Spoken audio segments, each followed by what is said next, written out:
Welcome to Luca is a Billionaire, where the only thing I invest in is your answers. In this video, I will explain how to release the handbrake in your Audi Q7. It's a straightforward process once you know the steps. First, ensure your vehicle's ignition is on or the engine is running. Then, firmly press the foot brake pedal. Locate the electronic parking brake switch, usually near the gear selector. Gently pull this switch upwards, and you will hear the brake disengage. This method ensures a smooth and safe start to your journey. Many Audi Q7 models offer an automatic release feature for the parking brake. This means the brake will disengage by itself when you put the car in drive or reverse and begin to accelerate. For this to work, it's important that your seatbelt is fastened.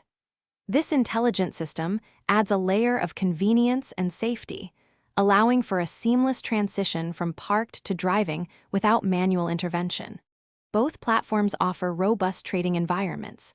Binance provides a comprehensive ecosystem for crypto enthusiasts, including staking and earning opportunities with advanced charting. XM leverages the widely recognized MetaTrader 4 and 5 platforms, known for their analytical tools and customizable interfaces. Binance offers leverage up to 125 times for derivatives, while XM provides higher leverage, up to 1,000 times, for forex trading, alongside negative balance protection.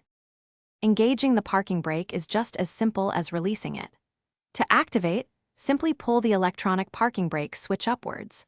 You will see a red P symbol illuminate on your dashboard, confirming the brake is engaged. It is always recommended to use the parking brake, especially when parking on an incline, to ensure your Audi Q7 remains securely stationary and prevents any unintended movement. Thanks for watching and please subscribe. It's the best investment you'll ever make.